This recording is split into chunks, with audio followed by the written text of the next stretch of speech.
God who became human. That's the title of our episode today because everything rests on the presence of God, made truly known in God becoming human. Welcome to Praxology, where theology fuels the mission of the church. In this festive holiday edition, we take on the theology of Incarnation. Jesus being born in the world in human flesh. And we'll center everything on God's presence from both Testaments. Tyler? Oh, yeah. Bringing in the Old Testament. Always. You can always rely on that. And I'll bring in the philosophical theology and the New Testament stuff to complete us and become well-rounded in our theology. That's something that we enjoy doing around here on Praxology. We'll truly center everything, though, on God's presence and talk about what that looks like through Jesus becoming human today and draw some conclusions that we mean to be thoughtfully encouraging. Absolutely. I mean, this is a time to be encouraged because, yeah, life is hard, particularly in this season. If you're in Central and Eastern Europe, coming off of a pandemic, with a war going on in our just beloved country of Ukraine, bunch of challenges, energy crisis, all kinds of things. So we need some encouragement, and I think Christmas is coming at just the right time. Yeah, it's a little warmth in our spirits because our homes are a little bit less warm than normal, at least in my household, because of that energy crisis. There's a lot to be thankful for in this season all the same. Yeah, and we want this episode to be encouraging for you, festive in the sense of the spirit of Christmas and why we celebrate, and that's why we're going to talk about Incarnation. So we're going to pause spiritual formation.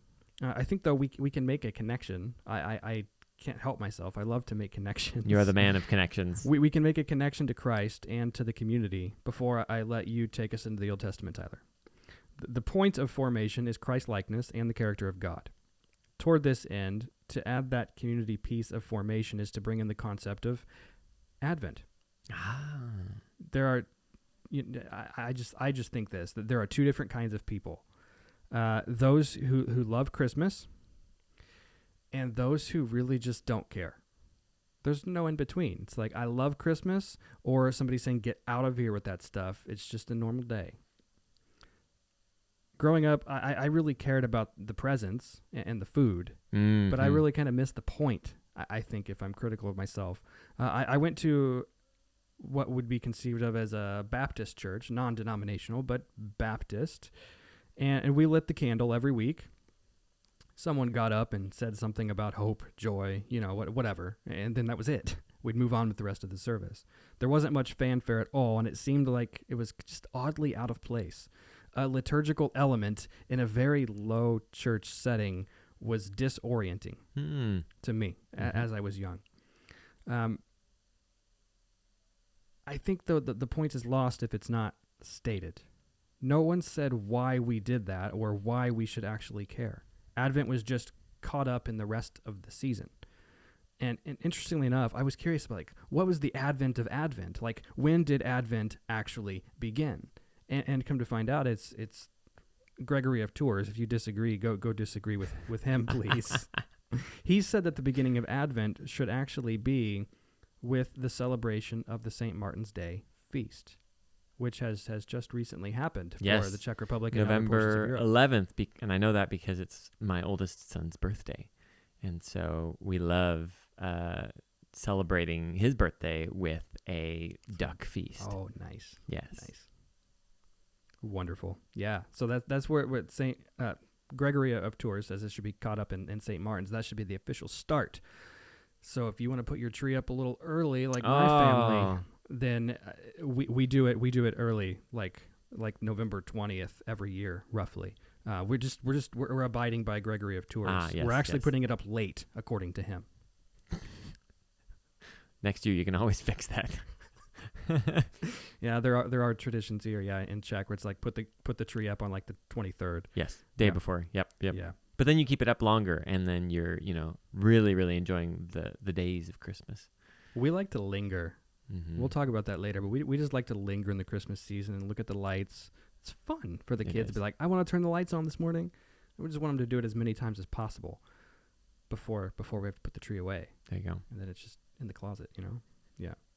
So, done well, Advent is a practice that shapes the anticipation of a community to look forward to the wonder of mighty God in infancy. Advent is a Christmas-themed practice for a community to be formed into the image of the one who they are anticipating to come. So, Tyler, let's talk Christmas, but before we talk Christmas, we have to talk some themes about formation of the Incarnation from the Old Testament. So let's walk into the tabernacle. Into the tabernacle. Oh, man. Well, speaking of practices that you're doing with your kids through the Advent season, we're actually reading through the Pentateuch right now with our kids, and we're reading it in. There's that cliffhanger from last episode. There you go. So there you go. Now you know. We're actually reading from the Message, which is actually Eugene Peterson's translation, who we've mentioned during these episodes on spiritual formation. But it's a paraphrase, so it's very readable. Great for kids. Great even for just reading big chunks of text at a time.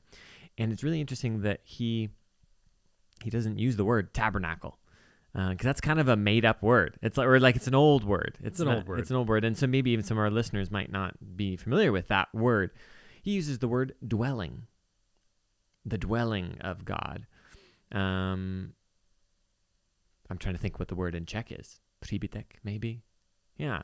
So maybe your country, your language has some old word for the place where God dwelled with his people, but really it just means the place where he lived, essentially.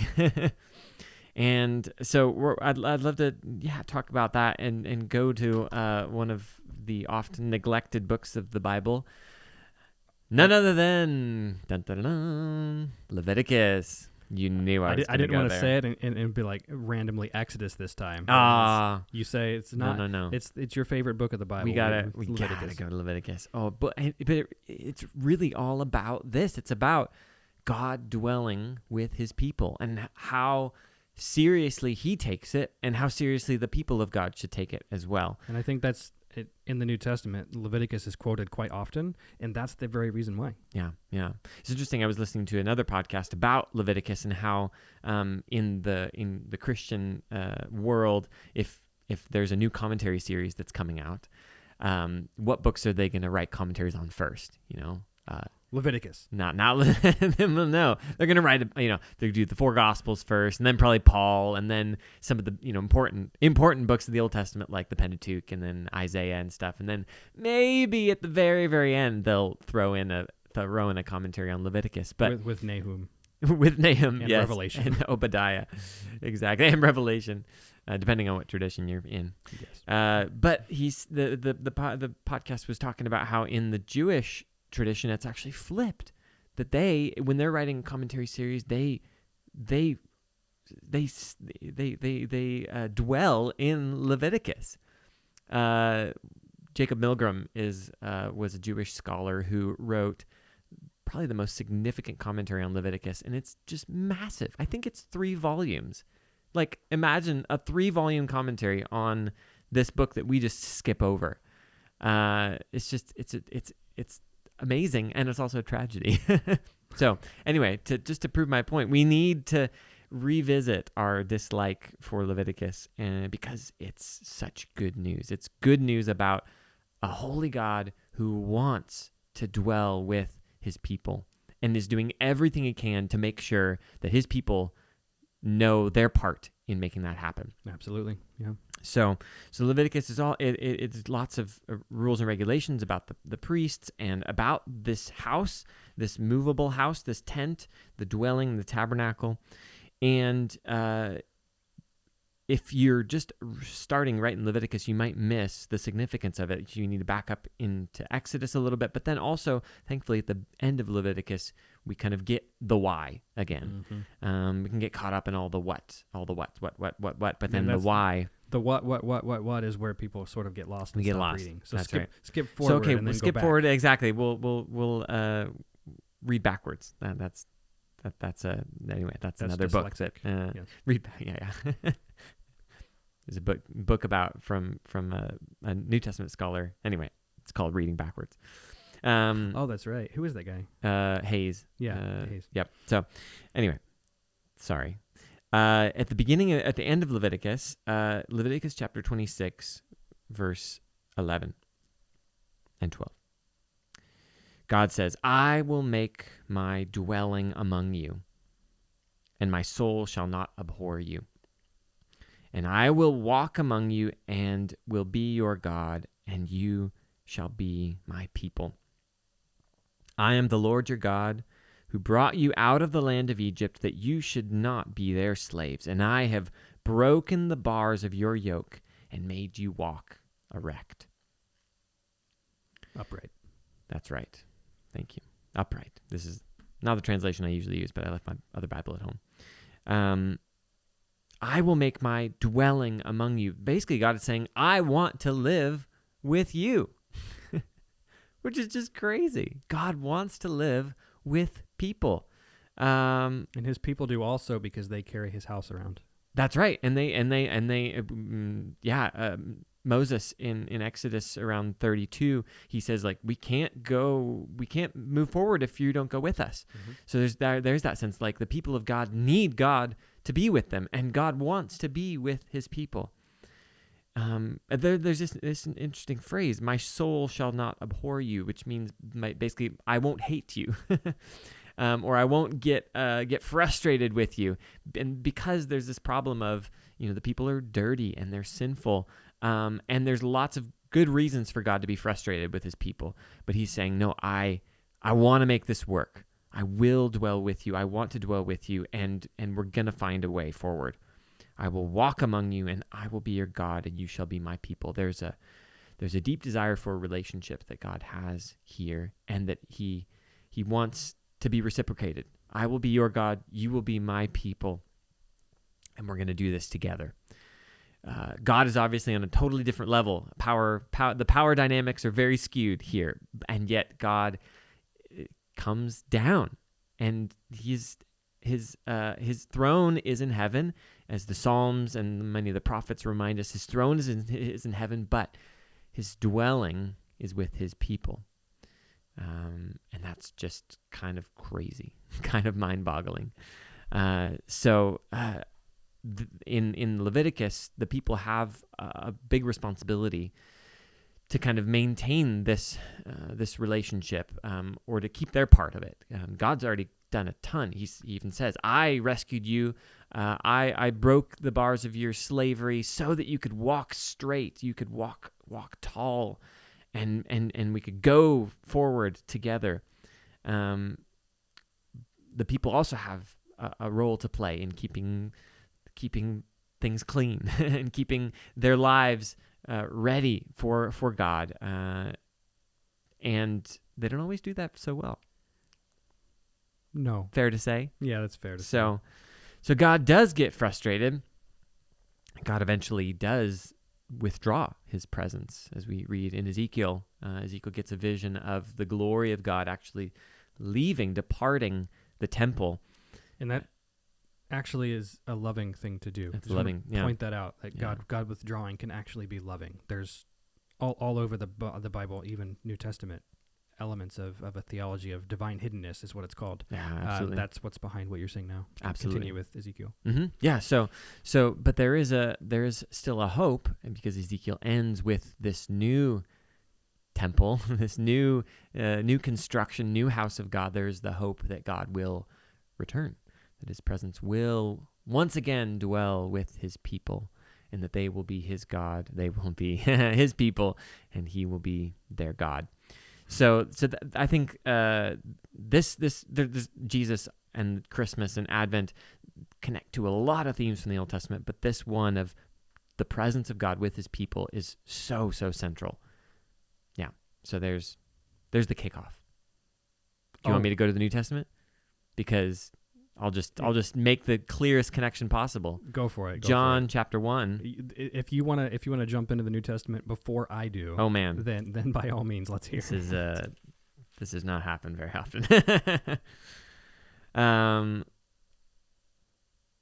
So this is John chapter 1, verse 14. The Word became flesh and dwelt among us. And we have seen his glory, glory as of the only Son from the Father, full of grace and truth. So John starts his gospel linking back to this theme of dwelling, of the presence of God with his people. And he says that this word that was with God, that was at the beginning, through whom all things were made, became flesh and tabernacled, dwelt, moved into the neighborhood, as Eugene Peterson paraphrases. Nice. He moved into our neighborhood, and we've seen his glory.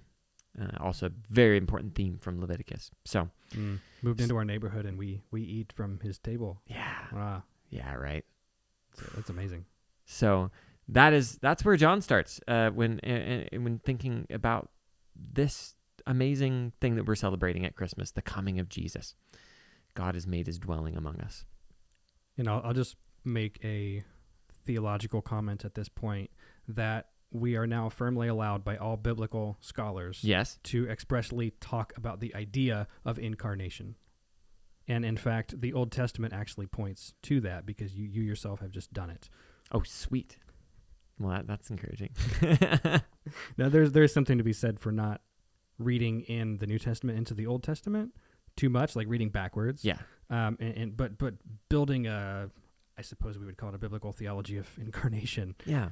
Out of this, it's to focus on the presence of God with his people, and then the presence of God with his people. The same thing, but in radically different format of human flesh. Yes. In the New Testament. Much more tangible, much more heightened, much more intense. That's often how these biblical theological themes get kind of taken forward from the old to the new, where there is continuity, but it's even cooler when we get to Jesus. Yeah. So let's talk incarnation, let's talk Jesus, and therefore introduce Christology, the study of the doctrine of the person and work of Christ, basically.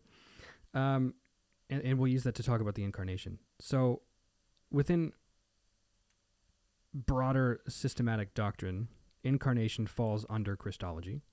And our conversation partner here, for the sake of I was for the sake of fun. For the sake of fun, yeah, really. Yeah, absolutely. I was perusing some sources, and I was like, I found Colin Gunton on Christ and creation. I thought I was doing a search incarnation in my Logos library, and it's a biblical program that has thousands of sources in it and so forth, and you can do a word search for every book you have. It's wonderful and amazing.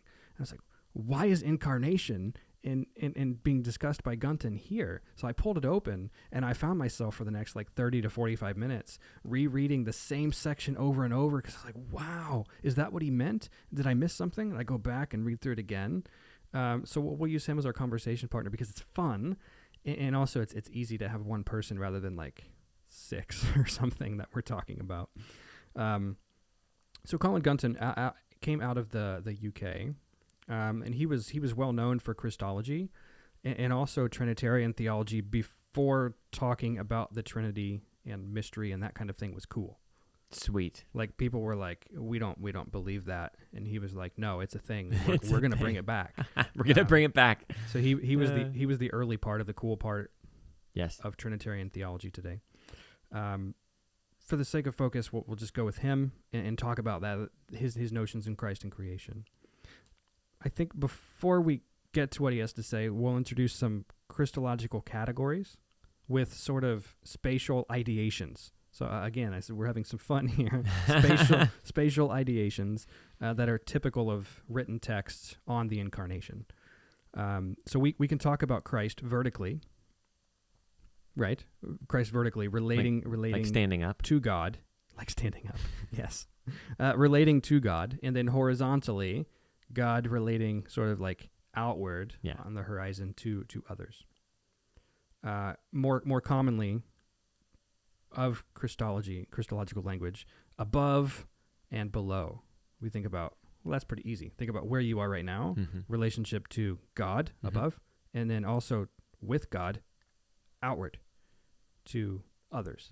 There's that The spatial ideations are hurting my head now. Horizontal dimension there coming out. And I'll just have a little plug here that if you're watching us on YouTube, this is going to be a lot easier because Sean is, again, gesturing with his hands up and down. So if you're not listening to us on YouTube, maybe give us a like, follow us on YouTube as well, because it might be more helpful.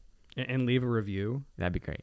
That'd be awesome, because then other people can find us, and then we get to hear from you, which is probably the coolest part. And yes, when I have fun, speaking of fun, festive Christmas, I like to use my hands. There you go. So I've been using my hands a lot the last few episodes. So back to above and below. I wonder if you've ever thought about that before, like in terms of how you think about Christology. You who are listening, do you think about Christ more from above or more from below? And what we mean by that, we'll draw out. But what you privilege actually dictates other aspects of what you believe about Christ. That's just a fun fact. It really does work that way. Focus above, focusing on Jesus as, what's the best word? Transcendent. Jesus as divine. Jesus as other. That tends to lead to an eschatological focus within Christology. And by that, I mean placing Jesus in light of the rest of the cosmos, and then sort of working forward with that framework. Wolfhard Pannenberg is quite notorious for doing this. I don't know that I recommend reading him, though. There have been many people who have said that you should earn an honorary doctorate if you complete a text written by Pannenberg. Ooh. He's really difficult. Quite fun, especially his text on theological anthropology. But this is not for the faint of heart.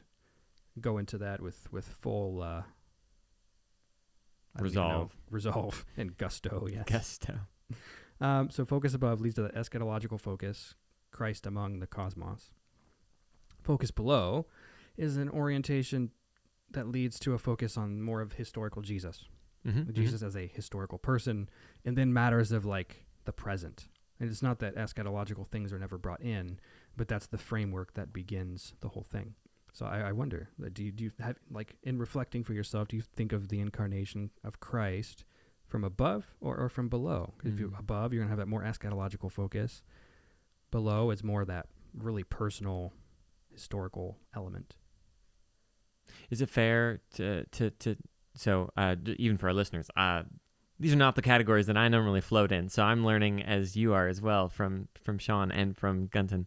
So is it fair to say, even like bringing it down to the level of kind of a lay person, is it fair to characterize this as maybe like seeing Jesus more as in terms of his divinity versus in terms of his humanity, like starting more with seeing God seeing Jesus as the Son versus seeing Jesus as Jesus of Nazareth. That kind of this is like the modern problem of all systematic theology, basically. How is God other? Yeah, but still not, but also other and near, transcendent and immanent. Yep. and like other, near. Yeah. So yeah, above would be focused more on the other, which God is other than us, and that is necessary. But God also dwelt among us. Yeah, exactly. And he is near. And so there's it's a theological riddle to solve in many ways. It's not that difficult, but in academic theology it really can be, and it is still debated, of how is that gap bridged? Because we can't just focus on, this is where Gunton's about to go, Christology above, because then we're left with like, here we are and there is God. And we can't focus only on Christology from below, because here we are with God in the form of Jesus, but where's Jesus' otherness? We have to have a way where we can do both. Classic theology. Transcendence and immanence together. Classic. Yeah, that's what this is my favorite. All right, take us to where. Gunton, what does Gunton say? He sees the point of both approaches, obviously, that we were just talking about, and he says one of my, I think, favorite things to say. Well, what if there's a third way in addition to the two? Just like always having like breaking out of these categories. Well, what if there's a third way? Maybe there's a fourth, because that's where theological reflection happens, and some cool things can happen. At the very least, you can reaffirm what actually is minimally true and must be affirmed of a doctrine. Gunton does the following, ultimately because he's concerned with a Christology that's usable. Yeah. So I'm using philosophical terms and whatnot, and so is he. But the point is, how do we make Christology workable and usable for right now? Because God did incarnate and live amongst us. And so he actually frames everything relationally. That's why I like Gunton. It's fun. He's talking about everything in relationality. So the humanity of Christ, he says, is the center. That makes sense. We know God through Jesus. Yeah. This agrees with many other people, that Jesus is the revelation of God. Karl Barth said that. We know a transcendent and other than us God through his chosen form of revelation, himself in human form. Mm-hmm. So Gunton does a quite simple maneuver, if I'm representing him well, with great consequences, I think. One that takes the vertical or above elements of Christology and makes them meaningful instead of abstract. You focus on the otherness of God. That's very, you use philosophical terms, it remains abstract and out there, not close to me in a matter where I have to do something about it. Centering on the idea of the relational nature of God. Again, that's where he's always wanting to go. So Christology assumes actually Trinitarian theology, which is also why I like Colin Gunton. He says God created the world through the one who became flesh. So God is able to be in relation with us while being distinct, minimally because his being is in relation in the Trinity. He's already subsisting within himself. So the doctrine of the Trinity, existing prior to creation, enables the concept of the relation of God to the world as a personal being. Gunton then says this, and Tyler, feel free to chime in and make some things a little more practically concrete here. I also wonder what you might add. But anyway, the Incarnation is the climax and model of the free relatedness of the triune God to the world as he has made and holds in being. Can you read that again? The Incarnation is the climax and model of the free relatedness of the triune God to the world as he has made and holds it in being. There's a lot going on there. There's a lot going on there. That's some good theology right there. Pack as much as you can into one sentence. He did. So basically what he's saying is that because God is in relationship with himself within the Trinity, that the incarnation of him reaching out and dwelling with his people, becoming flesh, is not something that is anything new. It's actually a part of, it totally fits with who he is and how he operates. His very being. So that's pretty cool. I like that. Yeah. I in terms of anchoring it back down, I think that, going back to John's gospel, there are some things that support what Gunton is saying and doing. And he's, back to our verse, John 1:14, the word became flesh and dwelt among us. So start with the Incarnation, that's actually how we know God. And we have seen his glory. And so through the Incarnation, we actually have a way of knowing the transcendent divine who is above all things and totally other. And then later on, just a few verses down in verse 18, he says, no one has ever seen God. The only God who is at the Father's side, he has made him known. That also holds that transcendence, immanence, intention, saying, is God knowable? No. But God has made himself known through Jesus, and therefore he is knowable. And so the Incarnation really is kind of the linchpin for all of this of how do we... You're picking up Gunton and just saying, yes, this is cool, amazing. Cool. And the only thing I think he would add is to say that God is so relational in himself as Trinitarian being before creation that in many ways we should expect that kind of a God is going to be bursting forth with Yeah. the fullness of his relational being, and that is the incarnation. And I think that fits with where we started with Leviticus as well. As with the Trinity, we're kind of starting.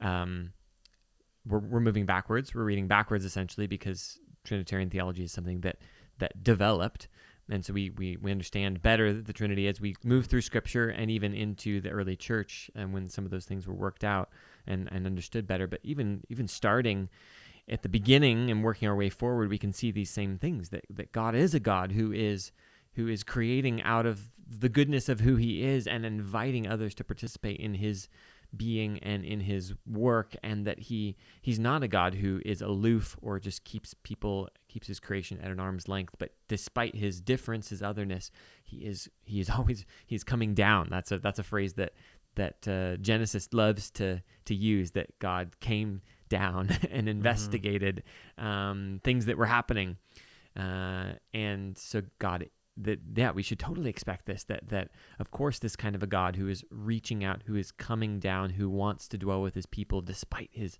complete otherness and his holiness, his glory, that he would do so in such a radically enfleshed way of becoming Jesus of Nazareth. Yes. And so a full summary of Gunton here, Christology from above, Christology from below. He's saying, and so made in the image of God as an imprint of our Trinitarian God, whose relationality is perfected in God's economy through the incarnation of Jesus. We are relational beings, and actually a lot of social psychology today says that we're only ourself in relation to other people. So this fits broader social psychology as well as theology, which is, can we say, the queen of sciences? Oh, absolutely. Probably on this podcast we're safe to. So we're relational beings. And this concept then is brought together of being in relation. Yeah. That's a philosophical concept there, but the being of God in relation to other people. So we have the otherness of God relating with people through the physical person of Jesus Christ. And that makes sort of obvious who God is through Christ. Yes. Anything you want to add before we move us forward? I don't want to complicate things any further. No, this is super helpful. So you had mentioned that Gunton wants to make Christology helpful. Yeah. And I think this does, because this totally has a big impact on how we not only approach Advent, but how we think about our relationship with God in light of what we celebrate during Advent, and the coming of Jesus. So if we are to reflect this sort of a God who is inherently relational and who is reaching out and drawing near, then that impacts how we live and breathe and operate. That we do not walk through this life alone, but we walk through it in relationship, drawing others into the presence of God, who has made his dwelling with us, who's not far but is near. So yeah, and so we hope that this gives you some reflection, I forget the word we used at the very beginning of the episode that we were hoping for fun, and also for fun, a type of reflectiveness, reflection, so that our hearts don't grow cold from, I guess we could say, unreflective repetition of just doing Advent every year, like what seemed like was modeled to me, like I was missing the point, it wasn't told to me. And just practicing that over and over, that's like bad liturgy, and that's why people don't like some higher church things, which Absolutely. Can be fair, but that's if it's not done that way, then maybe we should reconsider some of those elements. And one of those very easy ones could be that Advent, starting to focus on Advent through some type of readings within our families, certainly talking about it more, I think, in the midst of our own local communities, and just developing a sense of awe and curiosity and wonder about the looking forward to the coming of Christ, as well as to the second coming of Christ. Absolutely. Which is also part of that. But we're here in this season. We want to just sort of sit and linger and soak up what the Incarnation has to offer, because many times we just kind of skip over it. Kind of like Advent. It's like, yep, we did those. That was 4 weeks. It's done. And we don't really focus on Incarnation or talk about Incarnation a ton either beyond that. Can I just share? I totally sympathize with you in this, and it's something that I, despite maybe holding a high view of Advent and theology, sometimes my heart is not quite as expectant as it should be, or as it ought to be, or as I want it to be, going into this season, and there are lots of other cares and concerns that can crowd out that joy and that expectation. And I think I shared with you, Sean, I was listening to some kids' Christmas music in the car the other day with my boys, because they're learning to sing some Christmas carols. They're going to do something at our church, and it's Christmas music that was put on by some friends of ours, and just beautifully arranged, and also the texts are really, really thoughtful. And one of the songs that they sang is "Hark the Herald Angels Sing," which I know from singing a lot in English growing up, but hearing it in another language just really impacted me. That's right. Yeah. You remember? Yeah. So maybe there are songs that you sing every year that you're like, yeah, I kind of know what these are about. Maybe try listening to them in a different version, or in a different language even, because when it got to the end, it's so in English it's peace on earth and mercy mild, God and sinners reconciled. But in the Czech version, it was something like peace and harmony on earth, for God has dwelled with his people. God has come down to us. Incarnation. And I don't know, just hearing like it's a different spin on it, but the way that they just translated it placed a lot of emphasis on the Incarnation, God coming and dwelling with his people, incarnating, being human, being near. It just really, really hit me. And I was sitting in the middle of traffic with my kids in the back seat, and I just started crying. It just like really hit me, touched my heart. And I was like, yes, I do love Christmas. I am expectant, and I am grateful, because this is good news that God has become one of us. Yeah. And as an apology to put your Christmas tree up earlier, there's Jesus is the light of the world, so we turn on our Christmas tree lights as many times as possible, as soon as possible, to remind ourselves that Jesus is truly the light come into the world. And so put your Christmas tree up early. There you go. but really, for me, coming into the season can be similar. It's like, there's a lot happening, and now there's even more happening, because Christmas should be fun, but also there's like a lot of stuff happening. And how do we just go? Mm-hmm. And for me, it's like some mornings watching my son get so excited to turn the Christmas tree lights on. Like, oh yeah. And it's a reorienting of the purpose of the season that makes me become more expectant. Yeah. Because it's so easy to move over the fact that God moved towards us in a very concrete way, and his presence spoke volumes relationally, and ours does as well. We're leaving that part out of the equation. We'll continue talking about that in the future, but it's just amazing. And I think our exhortation as we conclude is this: because of the relational presence of God dwelling among us, let's not move on too quickly this year. Let's relationally linger in the presence of our relational God as we anticipate celebrating the fullness of his coming. And out of all the things God could have incarnated to, it was the fullness of humanity by going through each stage from infancy to adulthood. He didn't show up to us as a 30-year-old guy. Let's just pause during this Advent season, this Christmas holiday, to let our imaginations be filled by these things that are within a theology of incarnation, of the God child. Our God is personal. And I think we can join with angels and other songs of this season and say, hallelujah, that he dwells in our midst. Anything you want to add? Special Christmas blessing, Tyler? Yeah, I'll just conclude with a blessing to our listeners.